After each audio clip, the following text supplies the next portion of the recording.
You're looking for a home theater upgrade that actually makes movie night feel like a night out, something reliable, easy to live with, and worth every penny, not just a wall of specs you can't translate into real life.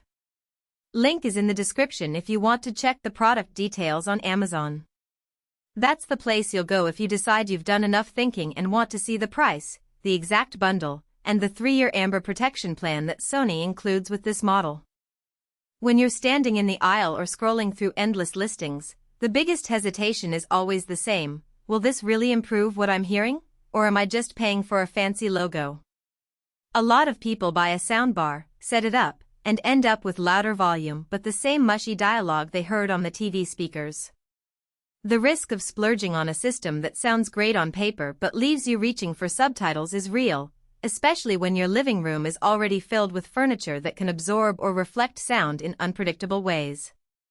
That's why I spent a few evenings watching a range of shows, streaming a couple of games, and even trying the built-in Bluetooth on my phone, just to see if Sony's A9000 actually lives up to the hype. First off, let's talk about the category. Modern soundbars are trying to replace a full 5.1 or 7.1 speaker setup without the wall mounting and wire crawling. The two things people care about most are dialogue clarity, because you don't want to keep pausing to read subtitles, and the ability to feel a bit of that low-end thump that makes an action scene pop. With Dolby Atmos becoming the standard for immersive audio, a bar that can actually project height channels is a game changer, but only if the software can place sounds where you expect them. You also want a system that knows how to behave in different room sizes. A bar that's too aggressive in a small apartment will sound harsh, while a bar that's too timid in a large living room will feel flat. The Sony A9000 aims squarely at that sweet spot. It's a fairly wide unit, roughly the same width as a 65-inch TV, and it comes with a wireless subwoofer that's about the size of a small suitcase. The first thing I noticed during setup was the simplicity. Sony's dedicated HDMI EARC cable plugs straight into the TV, and the bar automatically detects the connection, pulling in the correct audio format, whether it's Dolby Atmos, Dolby True HD, or a basic stereo mix. For anyone who's ever wrestled with arcane settings menus, that auto-switching feels like a breath of fresh air. Dialogue clarity is where the HTA9000 starts to shine. Sony uses its proprietary Clear Audio Plus processing, which lifts mid-range frequencies that carry speech without making the whole soundtrack sound tinny. Watching an episode of a dialogue-heavy drama, the lines were crisp enough that I barely needed subtitles even at a lower volume. In a sports context, the play-by-play commentary cut through the crowd noise without the announcer getting lost in the ambient roar, something that many lower-priced bars struggle with. Bass performance is a mixed bag, and it's worth addressing head-on. The wireless subwoofer delivers a decent thump for movies like Mad Max or a bass-heavy soundtrack like Guardians of the Galaxy. In a medium-sized living room, about 12 by 15 feet, the low end felt present but not overwhelming, which is ideal if you have neighbors upstairs.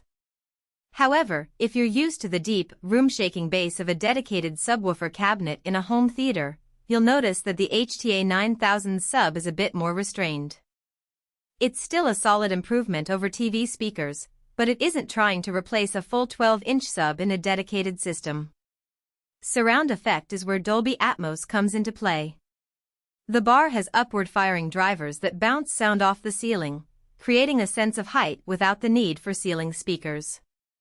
In a Netflix sci-fi thriller, I could actually feel the whoosh of a spaceship moving overhead, and the ambient rain in a jungle scene seemed to envelop the room.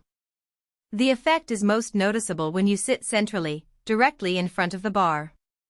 If you tend to watch from the side of the couch, the height cues become subtler, which is typical for any Atmos-enabled bar. Room size fit is an interesting consideration.